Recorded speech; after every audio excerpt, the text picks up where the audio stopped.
possession of the football to begin quarter number 2. And they're on the move here. They've got it 1st and 10. Here we go now. 3-19. 3-19. On play action, they'll throw. That is caught inside the 5. And he's going to be taken down here with a penalty flag on the field. Holding offense. So a decent gain, but all for naught on the penalty. It's too bad, isn't it? They were feeling pretty good about it. The only people celebrating, the guys who just gave up that play. Green 39. Green 39. And they'll try the ground game here with a running back. Working his way for a gain of 7 to the 26. This drive is turning into an extended one, and the guy carrying the ball, he's becoming more like a body blows guy. Every carry is putting some damage on the defense. So after a while, I'm not too sure how many guys are going to want to run up and tackle him. Down to the 25. Just a yard there, so it brings up a tough 3rd and 12.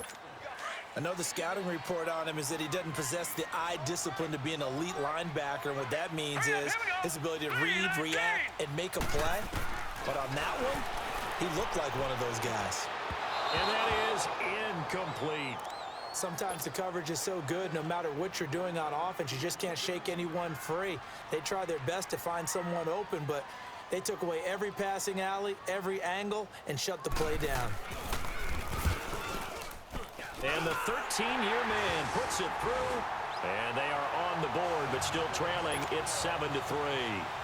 So that's a 7-play drive that ultimately stalls out there at the end. Yeah, things were a little leaky in the beginning on that drive, weren't they? But how about the front 7? As they got closer to the goal line, things stiffened a little bit, forced the field goal.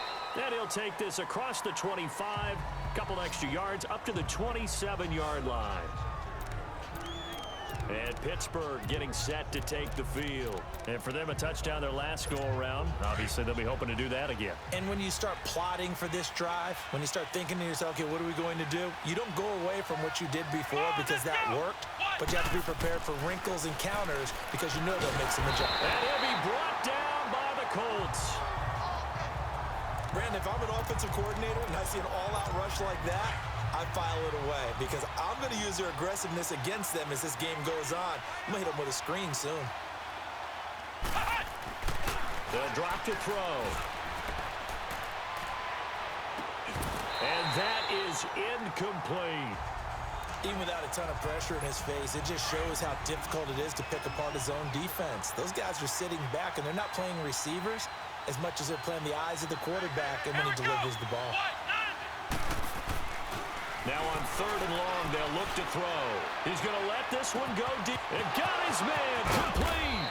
And he takes it all the way down to the 32. A big play on 3rd there for the Steelers. 48 yards. So the defense blitzed. A nice job picking that up, completing the pass. And how in sync was the quarterback in his center on that play? They saw the blitz, made the appropriate calls, got the line engaged because now they know there are going to be extra guys coming at the quarterback, so they got their assignments down pat and kept them away from him, and he's able to step up in the pocket and fire one now for a really good strike. Nothing fancy on 1st down, but a very consistent type of a play. Hit that slant. A lot of people call it an extension of the running game, and it can be if that pass is completed, because you hit a guy on the run like that, he often can go for big yardage. Sets him up nicely for 2nd down, staying ahead of schedule. And he's got his man on the out route. And they'll bring him down at the 18-yard line. First time that they've called his number tonight, and it gets him a 1st down. Many different ways to create space, but on that play, he did it with that big, wide body of his. Didn't get a whole lot of yardage on the play, but it did what it was supposed to, pick up a 1st down. Here we go. 2 minutes to go here in the 1st half. We'll come back to Indianapolis right after this. Coming up at the half, a reminder, we go back to Orlando to check in with Jonathan Coachman. He'll have a look back at our 1st half as well as a look ahead to what's coming up later this weekend. They'll look to throw here on 1st down. And his throw's going to be incomplete. And that's one he's got to be happy to have back. There wasn't a hole open in the zone. You'd have to think on early downs like that first down there, need to be a little bit more careful. Yeah, fortunately for him, got a couple more downs to play with. Come on, let's go. White, 90. White. Back to throw now on 2nd and 10. That is caught at the 7. The passing game in rhythm right now for Pittsburgh. There's another first down. One of the advantages of zone defense, as I remember it, is being able to see the play develop in front of you. One of the disadvantages, when they find those levels where they can hit you with it. Sometimes behind the corner and in front of the safety, it makes it tough to defend.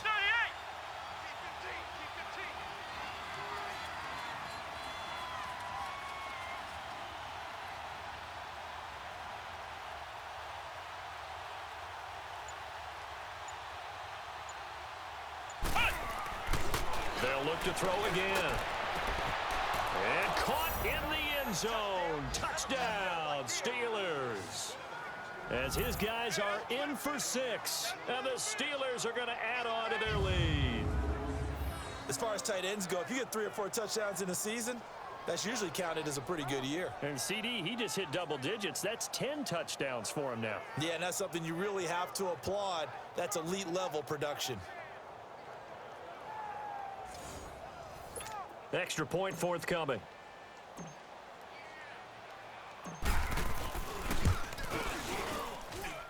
Extra point right down the middle. And the decision to just kick the extra point winds up successful. So that drive takes him down the field in 8 plays. And it ends with a Pittsburgh touchdown.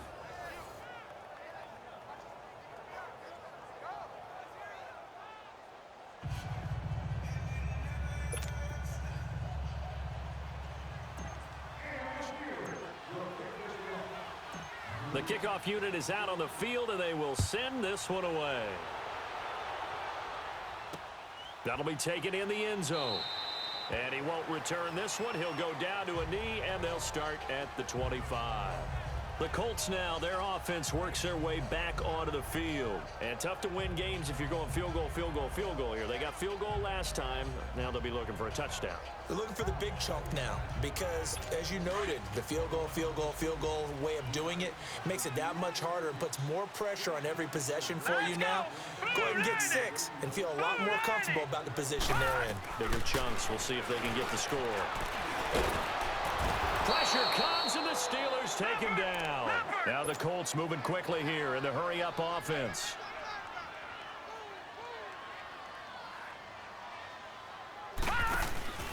Here's a play fake as they set up to throw. On the crossing route, complete. It's Edwards. And now we won't see a play on first down. We're going to get a timeout instead. As the clock shows 50 seconds to play here in half number 1. Now on first down, he'll drop to throw it. Looking left side, and he's got a man. That's Edwards. And he'll be taken down across the 50 at the 45 in enemy territory. Now after the completion, we're going to get a timeout, an injured player. We'll check on his status when we get back. All right, here we go. On first down, he'll drop to throw. And a big loss here as he's taken down. Now you've got to hustle your guys to the line and get them set.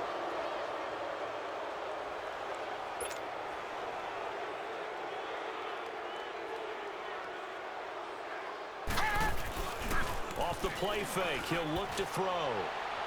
And it's incomplete. Took a shot, couldn't connect. But one thing that I've liked defensively is that they've shown them a lot of different looks here in the first half. They've come after them. They've sat back. I think that's what you need to do to keep an offense guessing. And they certainly have kept them on their toes. That's why they haven't had much success on the scoreboard. An incomplete pass on that last play, and that means they'll need to come up with something here on third down. They're going to look to throw. And he'll be taken down at the 44-yard line. They get 13, but it's not nearly enough. And it'll be fourth down. And this offense going to elect to burn a timeout with 5 seconds remaining in quarter number 2.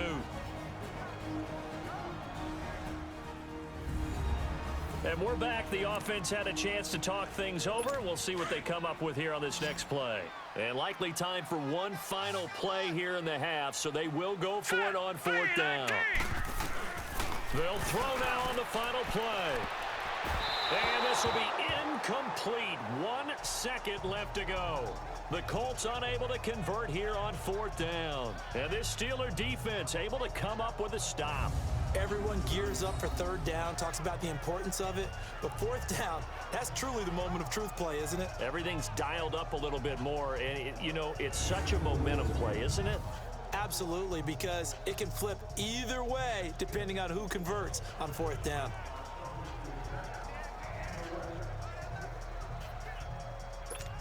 So good field position for the Steelers as they come up 1st and 10. And with just 1 second remaining in the first half, they'll call the timeout.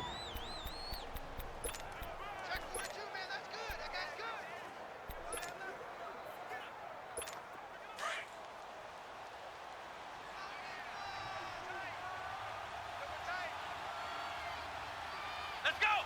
What? 90. What? They go play action here on 1st down. He's going to loft one deep left side here. Got his man. It's caught for a Steelers touchdown. A big play there as time expires in the first half. And the Steelers find a way to stretch their lead.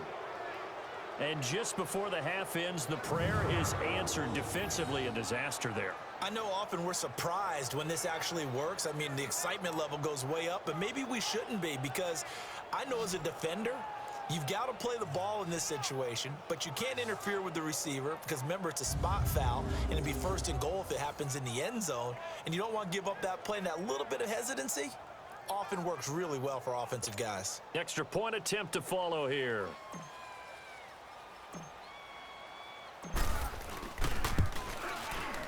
Extra point splits the uprights. So we reach halftime in what's been a fairly one-sided game so far, as we send you down to Orlando, where Jonathan Coachman has our EA Sports Halftime Report. Coach. All right, Brandon, thanks very much. We'll get back to you and Charles in a minute. But first, time to give the folks at home a look at what's going on around the NFL. We'll begin up north at MetLife Stadium over in New Jersey, where it was the Giants who pick up the victory at home. 12-7 wound up being the final. From there, let's head off and check out a second game. And they were losers in that ball game to the visiting New Orleans Saints. The Saints, with a hard-fought victory there, is their 6th on the campaign.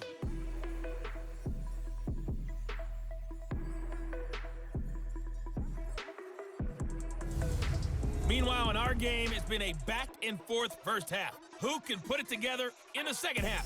For the answer, we turn it back over to our broadcast team of Brandon Godden and Charles Davis.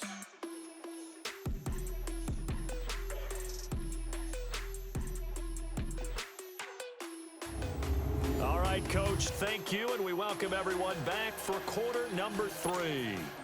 The kickoff team on the field now as they will send this one away. This is fielded a couple yards deep. And this return net's positive as he gets past the 25 and up to the 27-yard line. And here comes a big tight end as he gets set for this next drive. And what can they do to better account for him? Because they haven't accounted for him well so far, as we see here on your screen. They may have to drop coverages they haven't run so far. They may have to create something on the fly because he's beaten.